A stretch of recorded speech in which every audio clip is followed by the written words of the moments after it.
Komisi Pemberantasan Korupsi mengungkap bahwa perusahaan penyedia layanan haji khusus menyetorkan uang kepada asosiasi sebesar 2.600 hingga 7.000 dolar Amerika Serikat per jemaah atau 42 hingga 113 juta rupiah per kuota menjadi pembuka jumpa kita di iNews Prime.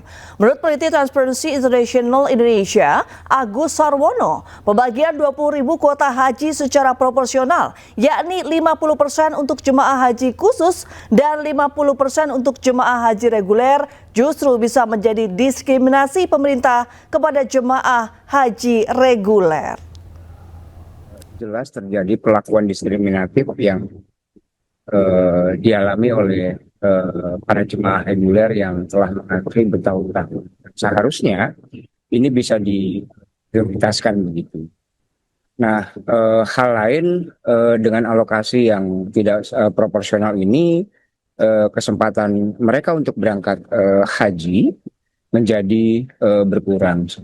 Kondisi ini terjadi karena kuota haji khusus yang dikelola oleh pihak swasta itu nampaknya lebih banyak kuotanya begitu.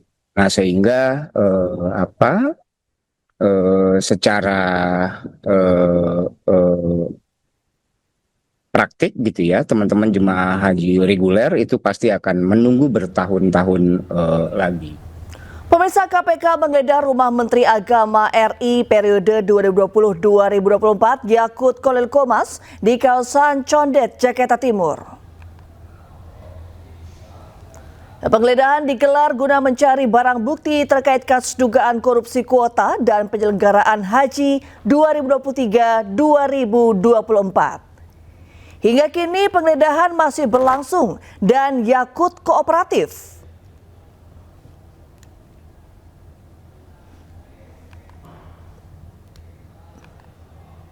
Tim melanjutkan rangkaian penggeledahan terkait dengan perkara kuota haji Indonesia untuk penyelenggaraan haji, di mana tim hari ini melakukan penggeledahan di dua lokasi. Yang pertama di Depok, salah satu rumah dari ASN di Kementerian Agama, dan tim mengamankan di antaranya satu unit kendaraan dapat. Kemudian yang kedua, tim juga melakukan penggeledahan di rumah saudara YCQ yang berlokasi di daerah Jakarta Timur. Masih berlangsung, nanti kami sampaikan update-nya terkait apa saja yang diamankan. Namun tentu penyidik dalam penggeledahan ini adalah untuk mencari petunjuk, untuk mencari bukti-bukti yang dibutuhkan dalam proses penyidikan terkait dengan perkara ini. Terlebih dari perkara dengan kerugian negara, hitungan awal penyidik lebih dari 1 triliun, tentu bukti-bukti dan juga langkah-langkah awal dalam optimalisasi aset recovery juga dibutuhkan. Oleh karena itu, tim juga kemudian menyita aset-aset. Dan pemirsa, seperti apa hasil penggeledahan rumah ex-Menteri Agama Yakut Khalil Qomas? Informasi selengkapnya kita telah terhubung dengan jurnalis iNews Ismalia Meidasari. Selamat malam Ismalia. Barang bukti apa saja yang berhasil disita oleh KPK? Silakan.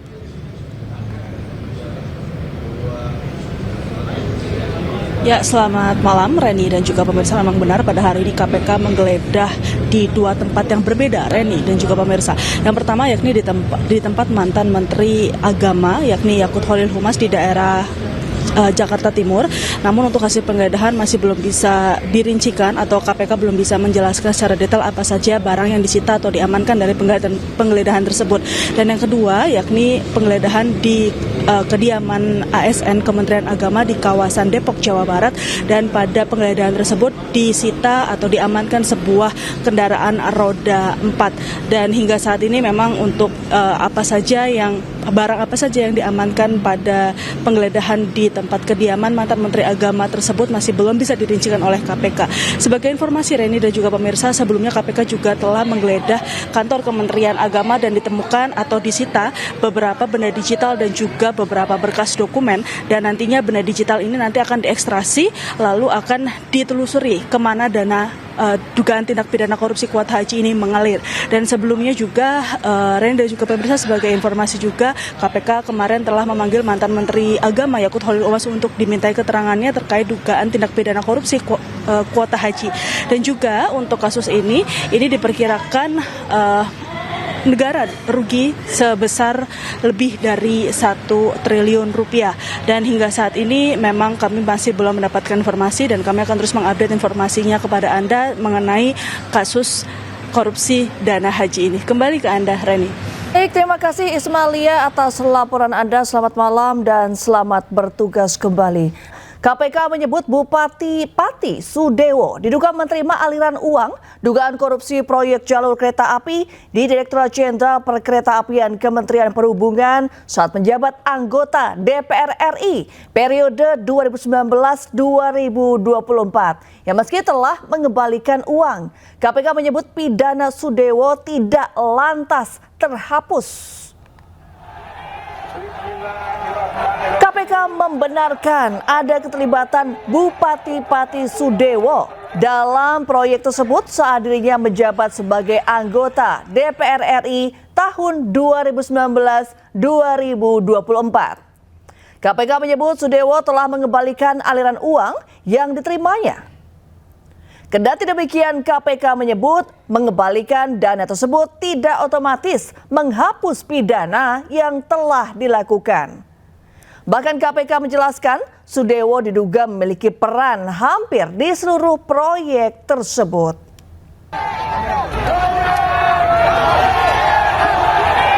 Kita juga sedang mendalami kembali peran-peran yang bersangkutan.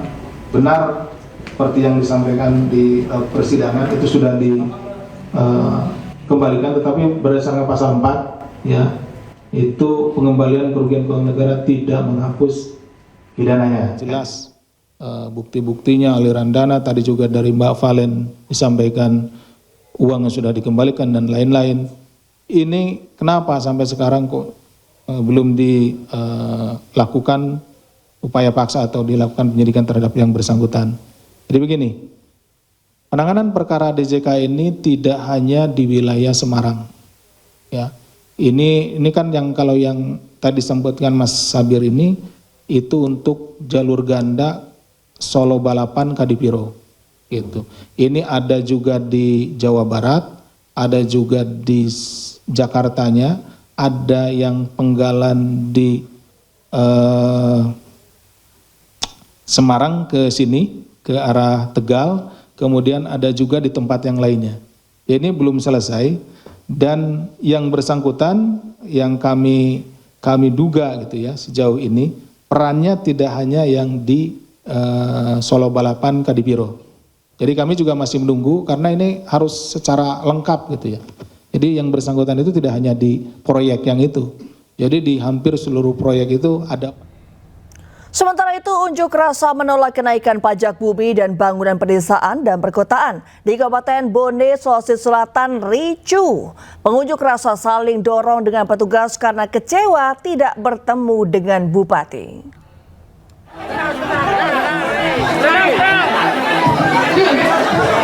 Unjuk rasa yang digelar oleh Aliansi Pemuda dan Mahasiswa yang memprotes kenaikan pajak bumi dan bangunan sebesar 300% di Kabupaten Bone diwarnai kericuhan. Peristiwa terjadi saat pengunjuk rasa meminta untuk bertemu dengan Bupati Bone Andi Asman Sulaiman, namun tidak terpenuhi. Pengunjuk rasa kecewa karena hanya diterima oleh sejumlah kepala dinas saja. Aksi saling dorong pun tidak terhindarkan telah terjadi miskomunikasi, di mana pendemo meminta semua data, namun penerima aspirasi memberikan sejumlah alasan. Namun kericuhan tidak berlangsung lama karena polisi yang mengawal aksi berhasil menghalau dan menenangkan pengunjuk rasa. Kenapa kami menolak? Karena kami menganggap bahwa kebijakan bupati ini itu sangat tidak relevan dengan situasi dan kondisi masyarakat. Makanya dari itu kami meminta pemerintah daerah mentransparansikan kajian sosial ekonomi daripada masyarakat.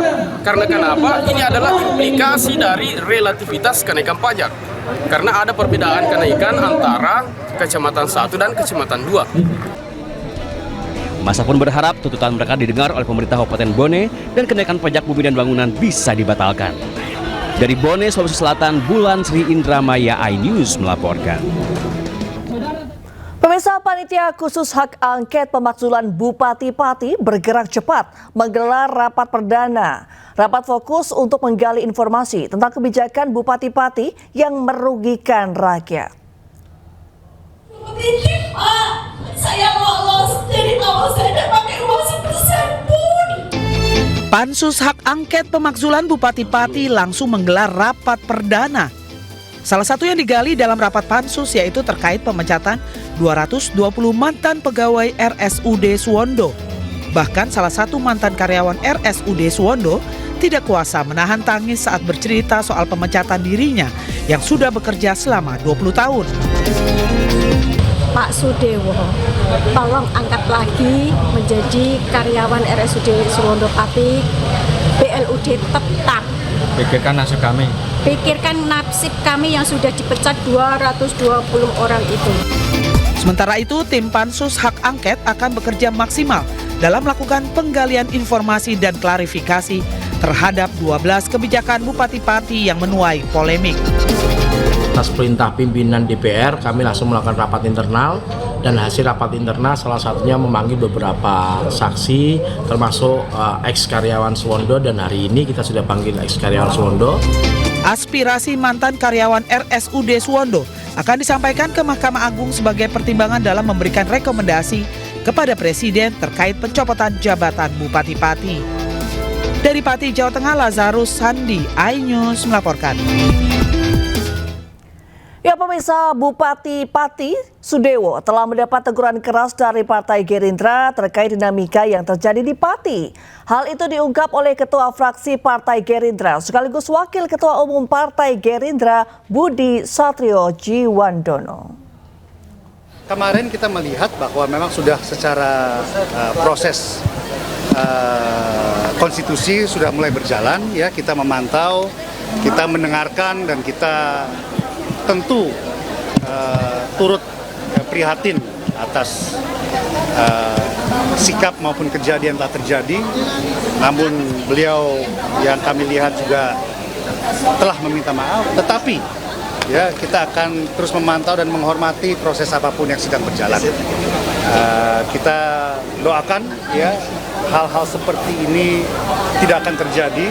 Ya, pejabat, pemimpin itu harus berbakti kepada rakyat, dan janganlah kita ini menunjukkan sikap kita yang tidak baik. Artinya belum ada mekanisme kepartaian ya, Mas?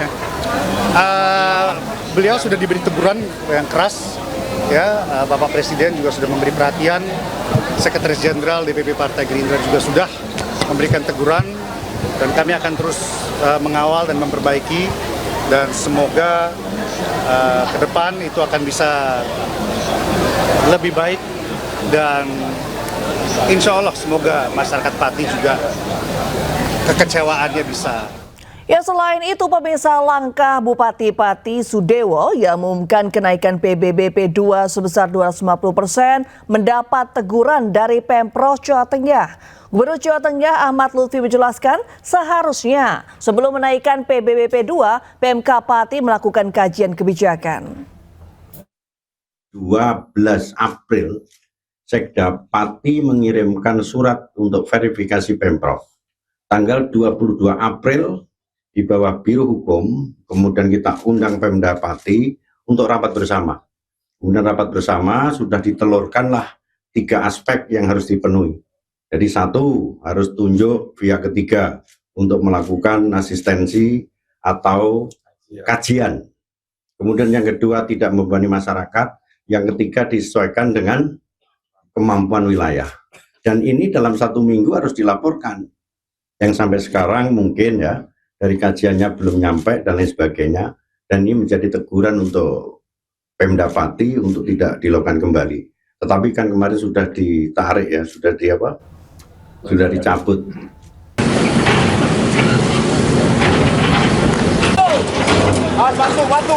Batu. Bobi Nasution, Gubernur Sumatera Utara, memimpin langsung pembongkaran 2 bangunan hiburan malam yang rawan peredaran narkoba. Ratusan petugas gabungan disiagakan mengamankan jalannya pembongkaran. 5 alat berat diturunkan untuk membongkar paksa bangunan. Di salah satu lokasi hiburan malam yang juga digunakan sebagai markas Ormas, Bobi didampingi Pangdam 1 Bukit Barisan dan Kapolda Sumatera Utara menyaksikan pembongkaran. Meski sempat terjadi keributan saat massa dari pengusaha hiburan malam melawan dan melempar batu, namun pembongkaran tetap dilakukan. Bobi menegaskan pembongkaran lokasi hiburan malam merupakan tindakan tegas pemerintah menjawab keresahan masyarakat terkait peredaran narkoba. Kami semua lengkap di sini untuk menindaklanjuti keresahan masyarakat terkait penyalahgunaan narkoba di salah satu tempat yang memang secara legalitas untuk apapun di tempat yang hari ini kita lakukan eksekusi memang tidak ada, baik izin bangunan. Diketahui perbatasan Kota Binjai rawan peredaran narkoba dengan adanya lokasi hiburan malam yang beroperasi hingga menjelang pagi hari. Warga Kota Binjai berharap pemerintah juga menutup lokasi hiburan malam lainnya. Dari Binjai, Sumatera Utara, Muhammad Zainal Tanjung, iNews melaporkan. Ketua Mahkamah Konstitusi 2013-2015 Hamdan Zulfa menyebut pemeriksaan Abraham Samad merupakan bentuk pembungkaman dan kriminalisasi. Ketua KPK periode 2011-2015 Abraham Samad sudah diperiksa penyidik Polda Metro Jaya terkait tudingan ijazah palsu Joko Widodo.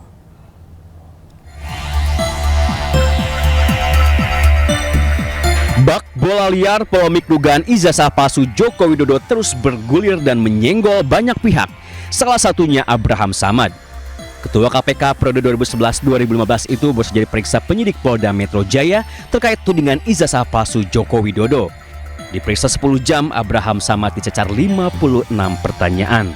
Usai diperiksa, Abraham Samad mengatakan materi pemeriksaan terhadap dirinya hanya meliputi tayangan siniar atau podcast dirinya bersama Roy Suryo CS. Samad juga mengaku jalannya pemeriksaan melanggar KUHP dan prinsip-prinsip hak asasi manusia. Bahkan Samad menyatakan pemeriksaan itu merupakan upaya kriminalisasi terhadap kebebasan berpendapat.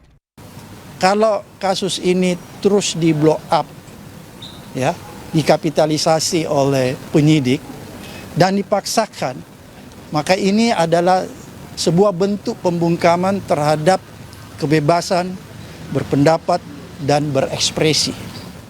Setali tiga uang, Ketua Mahkamah Konstitusi 2013-2015 Hamdan Zulfa mengatakan setiap warga negara memiliki kebebasan berpendapat termasuk dalam konten siniar.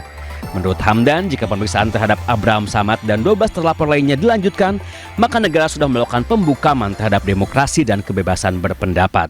Demokrasi, jika ini diproses pidana, maka akan banyak sekali rakyat Indonesia yang akan dipidana gara-gara kasus ini. Kalau proses hukum itu dilakukan, itu adalah sebuah pembungkaman terhadap demokrasi dan kebebasan berpendapat. Selain itu, Hamdan juga menyayangkan pemeriksaan terhadap Samad yang dikenal memiliki integritas. Apalagi terakhir pemeriksaan terhadap Abraham Samad, seorang yang dikenal integritasnya. Selama ini mantan Ketua KPK hanya menyampaikan, memfasilitasi pembicaraan dalam podcast dan itu dipidana, maka semua podcast di Indonesia bisa akan mati. Kasus tudingan ijazah palsu Jokowi sudah memasuki tahap penyidikan. Polda Metro Jaya berkomitmen menuntaskan kasus itu. Tim Liputan iNews melaporkan. Pernyataan Sri Mulyani Indrawati, Menteri Keuangan yang menyamakan pajak dengan zakat dan wakaf dinilai keliru dan menyesatkan. Ya, pernyataan dinilai mempolitisasi agama demi memenuhi kebutuhan negara lewat pajak dari rakyat.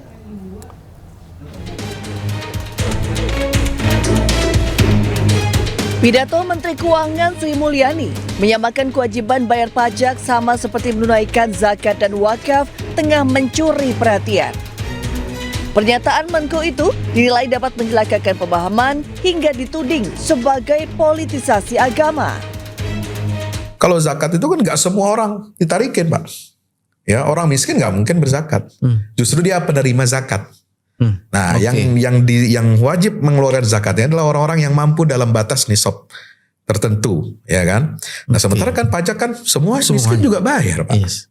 Dua-duanya kewajiban, tapi basis sumber hukumnya beda, tapi juga basis kepentingannya beda. Beda. Ya kan? Iya. Kalau nggak dikasih tahu begitu, terus kemudian saya yang khawatir ada framing gitu loh. Nah, itu namanya mencelakakan pemahaman. Bisa jadi kalau dalam bahasa kita itu politisasi agama.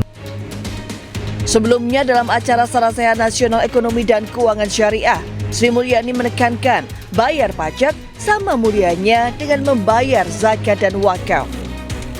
Menggunakan zakat, wakaf, pada dasarnya mereka yang mampu harus menggunakan kemampuannya, karena di dalam setiap rezeki dan harta yang kamu dapatkan ada hak orang lain. Bukan ustazah ya dalam hal ini. Tapi ini karena Menteri Keuangan juga dalam setiap rezeki Anda ada hak orang lain. Caranya hak orang lain itu diberikan, ada yang melalui zakat, ada yang melalui wakaf, ada yang melalui pajak. Sri Mulyani juga menjelaskan dalam konteks kebijakan fiskal, pajak yang dibayarkan masyarakat kembali ke masyarakat dalam berbagai bentuk, seperti program pelindungan sosial, sekolah rakyat, hingga subsidi pupuk untuk petani.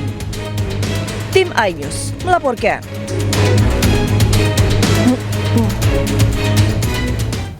Ya, kita ke informasi lain pemirsa. Presiden Prabowo Subianto menyatakan program unggulan pemerintah telah dirasakan manfaatnya oleh jutaan rakyat Indonesia. Pemirsa, Presiden, Wakil Presiden. Hal itu disampaikan dalam pidato Nota Keuangan Prabowo Subianto pada Jumat siang. Presiden mengalokasikan anggaran untuk program makan bergizi gratis hingga 335 triliun rupiah di tahun 2026. Prabowo mengatakan hingga saat ini jumlah penerima program MBG mencapai 20 juta orang. Program unggulan lain seperti cek kesehatan gratis, revitalisasi sekolah, dan sekolah rakyat juga dirasakan manfaatnya oleh jutaan rakyat Indonesia. Makan bergizi gratis hari ini telah mencapai 20 juta penerima manfaat. Cek kesehatan gratis sudah mencapai lebih dari 17 juta penerima manfaat. Revitalisasi sekolah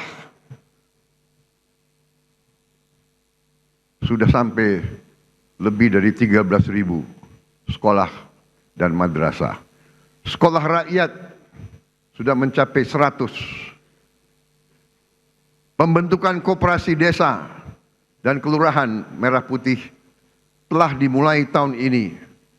80.000 koperasi telah dibentuk.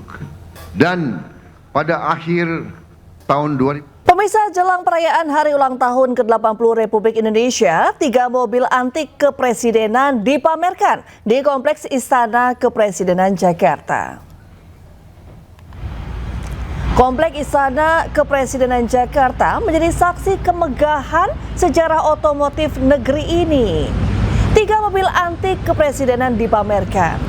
Kilas balik kendaraan yang pernah mengantar para pemimpin bangsa.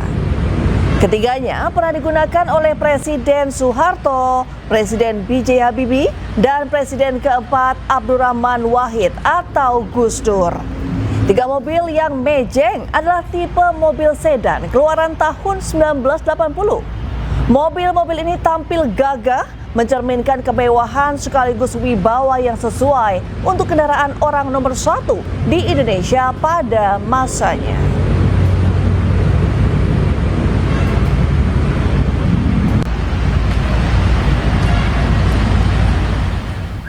Ya, jelang perayaan HUT ke-80 Republik Indonesia, suasana kemeriahan di berbagai pelosok tanah air tak hanya diisi lomba-lomba tradisional, tapi juga hiburan dari warga. Jatuh. Udah, tolong aku udah. Bukan warga Indonesia kalau tidak kreatif mengadakan lomba.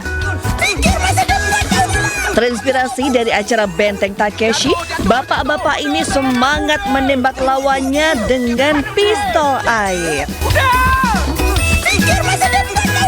Jatuh. Udah, tolong aku udah. Tembak, Pak, tembak.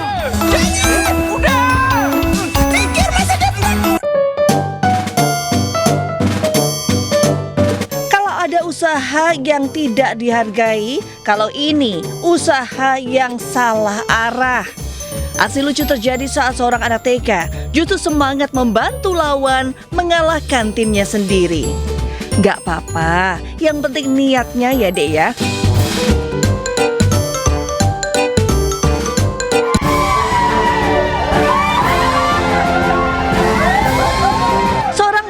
Disambut antusias warga karena mengenakan baju ala Presiden Prabowo Subianto saat mengikuti Karnaval HUT Kemerdekaan Republik Indonesia. Yang bikin warga tambah gemas, ia juga ditemani para pengawal mini. Lucunya, semoga besok juga bisa jadi pemimpin ya Dek.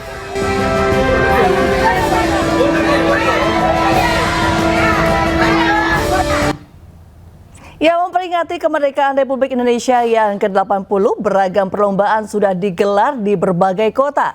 Di Terminal Kalideres, Jakarta Barat, digelar perlombaan unik yang diikuti seluruh awak bis, yakni lomba menarik bis.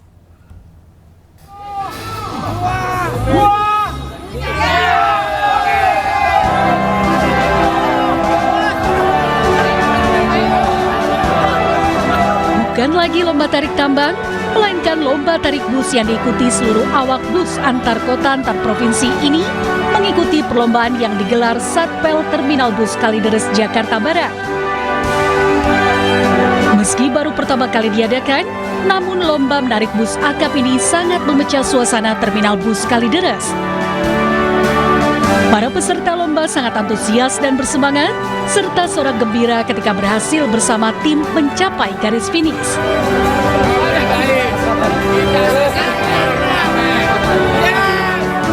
Tak hanya lomba tarik bus saja, sejumlah perlombaan unik lainnya seperti balap karung berkostum pocong, tarik tambang, dan memasukkan paku ke dalam botol turut memeriahkan jelang perayaan HUT Republik Indonesia yang ke-80. Lomba yang unik itu supaya agar masyarakat yang di terminal itu menjalin persaudaraan yang lebih erat lagi, karena memang semua ini kan memang banyak macam-macam ininya ya, profesinya. Ada yang sebagai pengemudi, ada kondektur, ada pengurus PO, karyawan PO, dan juga pedagang. Jadi kita supaya kekompakan itu terjalin di terminal, maka kita adakan yang unik-unik seperti tadi yang narik bus secara bersama-sama sehingga menimbulkan semangat bagi mereka. Sangat menghibur sih Kak. Buat hiburan setiap tahun kita buat seru-seruan aja. Meski perlombaan digelar di dalam terminal bus, namun tidak mengganggu pelayanan bagi para calon penumpang yang hendak pulang ke kampung halaman. Dari Jakarta, Miftahul Gani, iNews melaporkan. Ya, kita beralih ke informasi lain pemirsa. Wahana Musik Indonesia WAMI mengungkap kewajiban bayar royalti 2% atas penggunaan musik di acara hajatan seperti resepsi pernikahan. Hal tersebut menuai respon dari sejumlah musisi, salah satunya Bagus NTRL.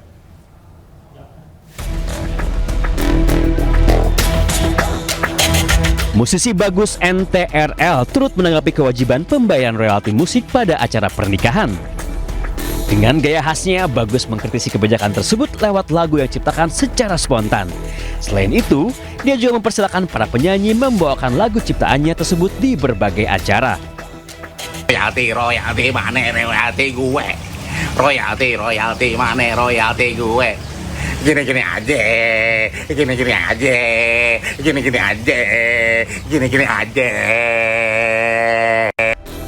Sebelumnya, Head of Corporate Communication and Membership WAMI, Robert Mulia Raharja menegaskan musik live yang tidak menjual tiket seperti pernikahan tetap dikenakan royalti, yakni 2% dari biaya produksi musik. Pembayaran royalti disalurkan ke Lembaga Manajemen Kolektif Nasional dengan disertakan daftar lagu yang digunakan. Selain itu, WAMI juga menjelaskan meski acara pernikahan bersifat pribadi, pemanfaatan musik tetap dikategorikan sebagai penggunaan karya cipta yang harus dihargai secara ekonomi. Ayus Prime kembali menemani Anda pemirsa. Atlet panjat tebing putra Indonesia Kiromal Katibin berhasil meraih ranking 1 dalam peringkat dunia nomor speed putra. Pencapaian ini membuat Katibin unggul dari pemegang rekor tercepat Olimpiade Paris 2024, Samuel Watson dari Amerika Serikat.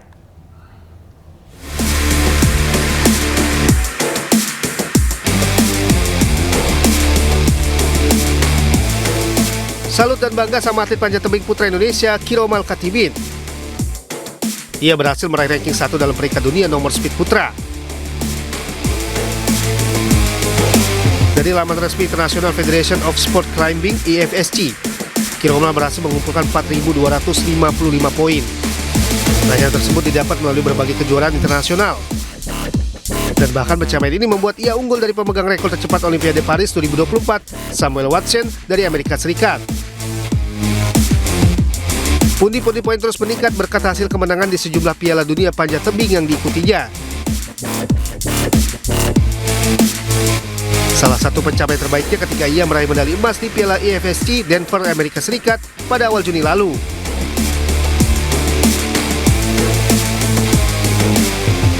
Di laga ini, Kiromal catat waktu terbaik 4,8 detik.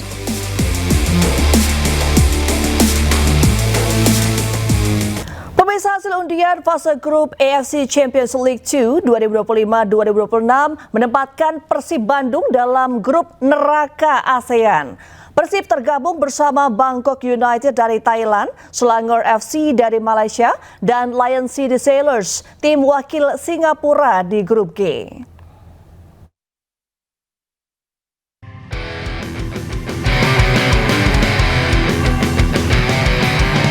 Hasil undian fase grup AFC Champions League 2 2025-2026 menempatkan wakil Indonesia Persib Bandung tergabung dalam grup neraka.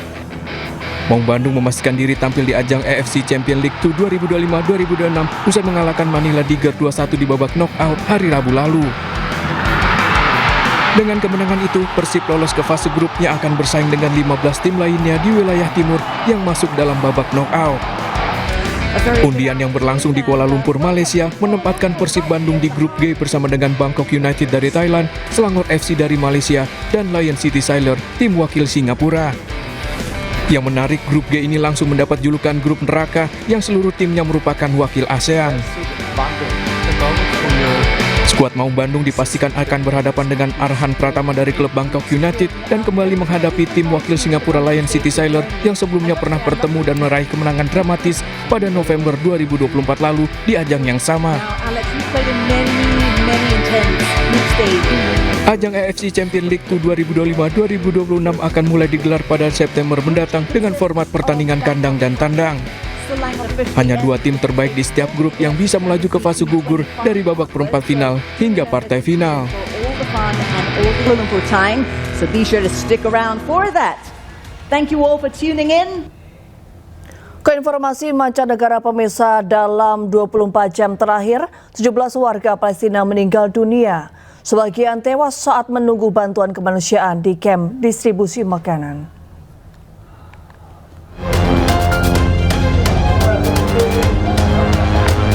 Serangan tentara Zionis Israel masih terjadi hingga detik ini ke warga Gaza.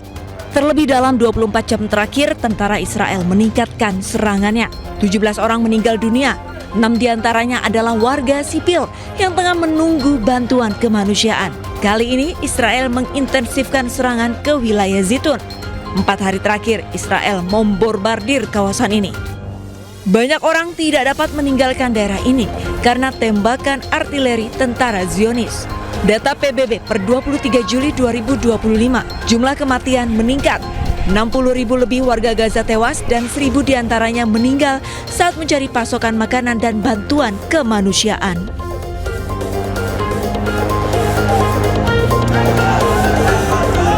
Normalisasi jalur distribusi Gaza tidak membuahkan hasil mengatasi krisis kelaparan warga. Badan Pertahanan Sipil Gaza mencatat mereka membutuhkan 1.000 truk pasokan makanan tiap harinya.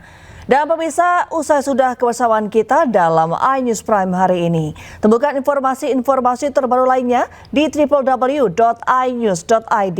Cuplikan tayangan berita iNews dapat Anda saksikan di kanal YouTube @officialinews. Saat lagi rekan Gede Satria akan hadir dalam program iNews Malam.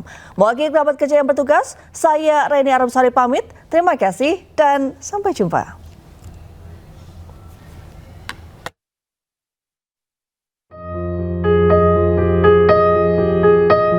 Berdasarkan dari media setempat, juru bicara Pertahanan Sipil Gaza menegaskan pasokan makanan di Gaza sangat minim. Tiap harinya tentara Israel hanya mengizinkan 100 truk pasokan masuk ke Gaza. Angka ini sangat sedikit dan kurang memenuhi kebutuhan makanan warga Gaza. Sebagian besar justru diberikan kepada pedagang untuk memenuhi kebutuhan pasar, bukan untuk warga di pengungsian. Pemerintah Gaza melalui Direktur Kementerian Kesehatan Gaza menegaskan sikap Israel melarang bantuan masuk ke Gaza membuat banyak orang kelaparan, termasuk anak-anak dan perempuan. Situasi ini diperburuk dengan larangan 430 jenis makanan masuk ke jalur Gaza.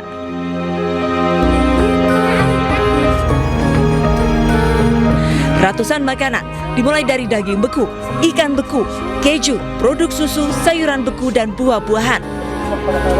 Dari larangan yang diterapkan Israel, otoritas setempat menyatakan setidaknya Gaza membutuhkan 1.000 truk pasokan makanan setiap harinya.